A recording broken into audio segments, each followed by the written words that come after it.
출애굽기를 계속해서 읽어가다 보면은 부딪히는 것 중에 하나가 이제 출애굽한 인구의 이야기입니다. 출애굽한 인구는 얼마일까요? 자, 성경에서는 적지 않게 출애굽한 인구가 이제 60만 장정이다라고 기록을 하고 있는데, 아마 이런 표현으로 인해서 많은 사람들은 그러면 과연 전체 출애굽한 사람들은 얼마일까라고 해서 뭐 예를 들어서 200만에서 300만 이렇게 이제 표현이 되기도 하고요. 또 이제 어떤 사람들은 질문하기를 좋아하는 사람들이 이런 질문도 합니다. 과연 그 사람들이 광야에서 어떻게 먹을 것을 구했는가? 그 200만에서 300만 되는 사람들을 먹이려면은 얼마나 많은 식량이 필요했을까? 이제 이런 질문을 하기도 합니다. 영화 10개의 한 장면입니다. 여기에 보시면은 바로 이제 이게 홍해가 갈라지는 그 장면인데, 그 홍해가 갈라지는 그 장면 뒤에 보시면은 굉장히 많은 사람들이 운집해 있는 것을 우리가 아마 볼 수 있을 겁니다. 이 정도로 아마 많은 사람들, 물론 카메라에는 다 담을 수 없었겠죠.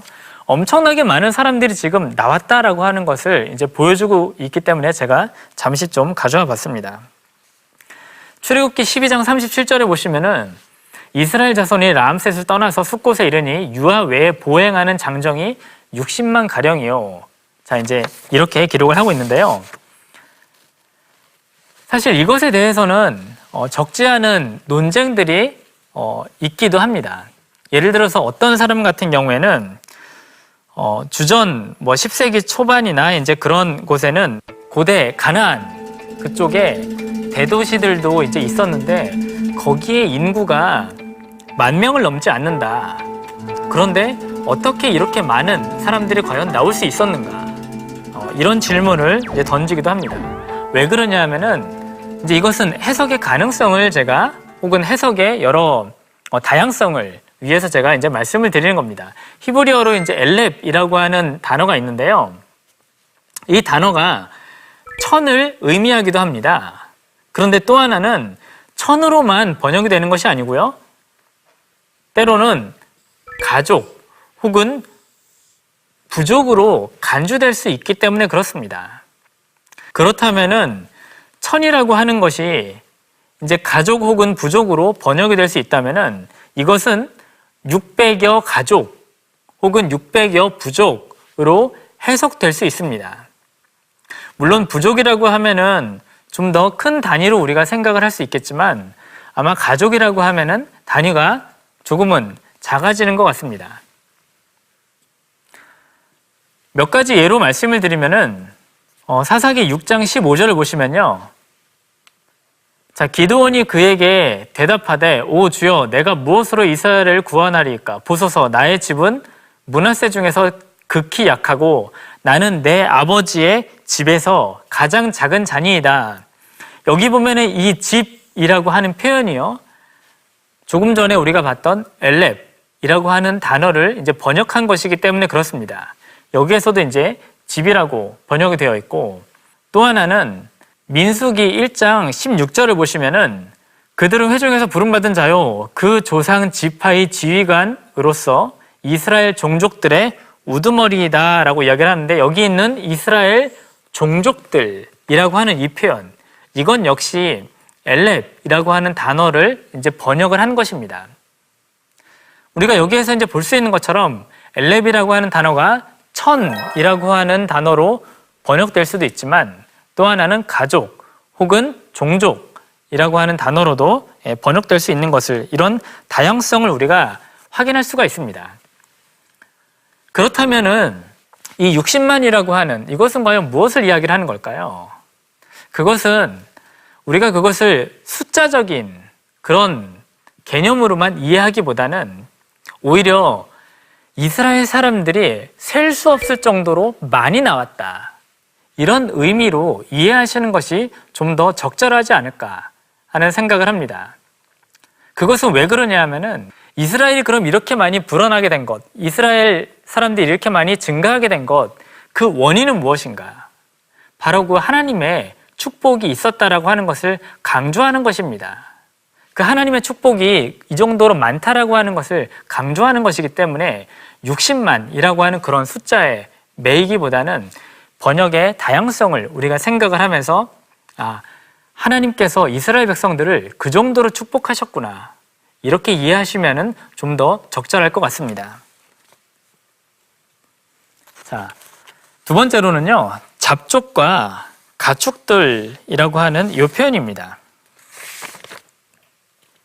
자, 이 잡족이라고 하는 표현은 히브리어로 이제 에레브라고 하는 것인데, 여러 민족 혹은 이국인으로 이제 번역이 되기도 합니다.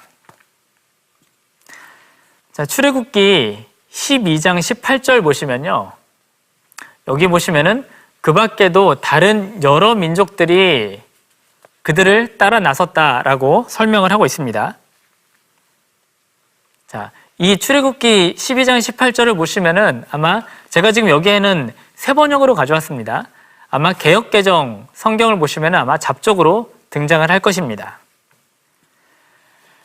자, 그리고 예레미야 25장 20절을 보시면은 섞여 사는 민족들이라고 표현을 하고 있는데, 마찬가지로 에레브라고 하는 이런 것을 이제 보여주고 있습니다.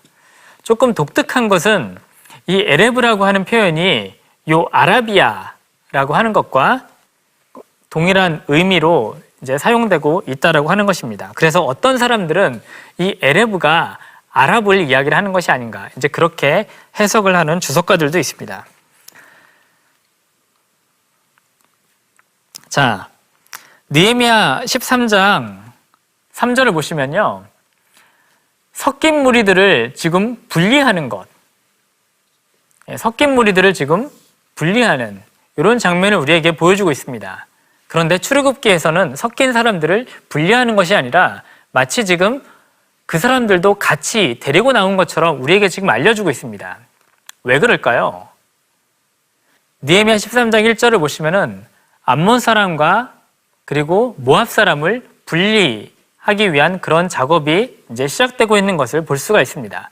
마치 여기에서는 이 느헤미야가 민족주의자처럼 이제 등장하기도 하는데요. 하지만 성경은 우리에게 그것을 알려주고 있지 않습니다.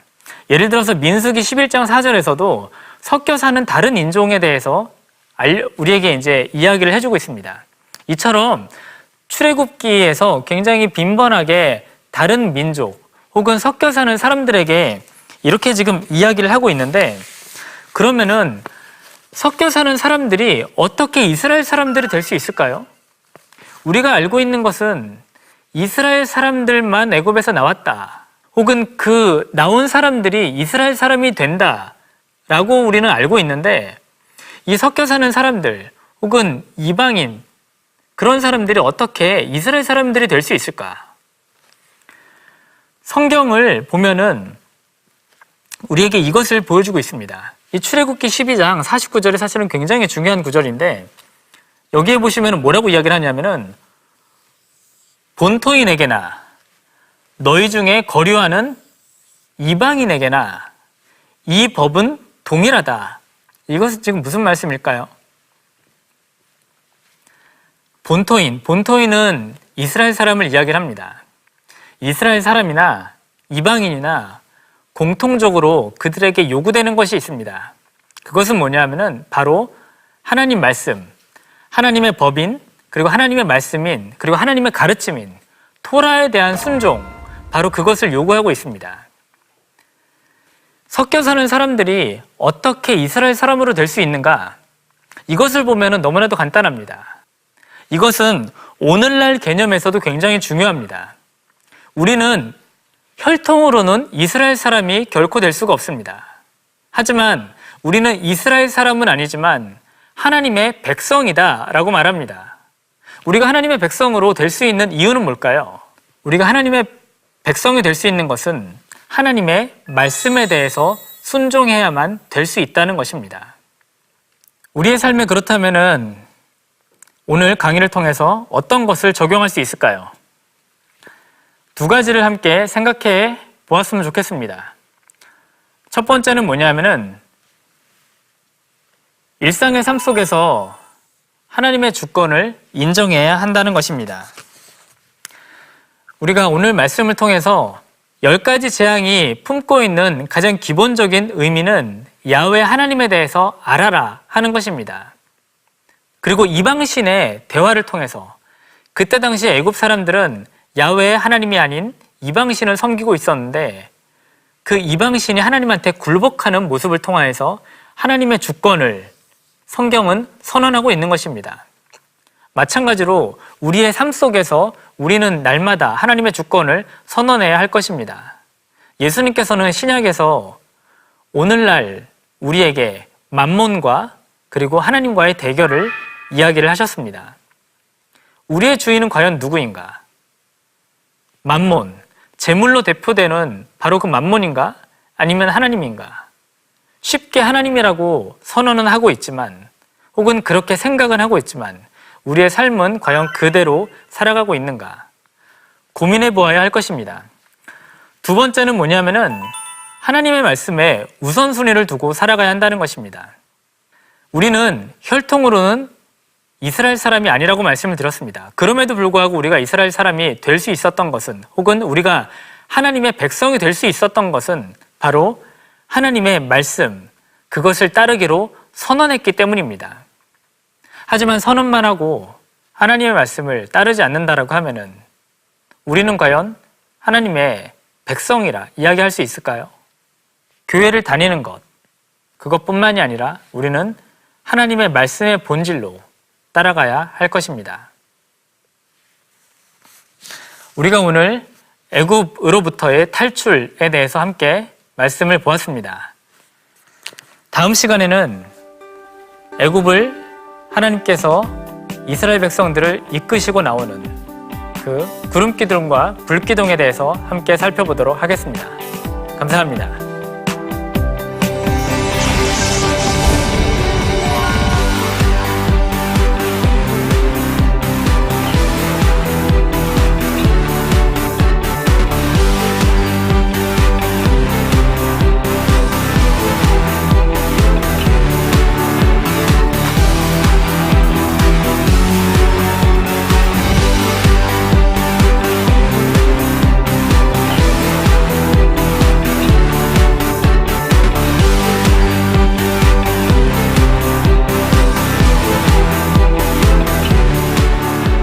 이 프로그램은 시청자 여러분의 소중한 후원으로 제작됩니다.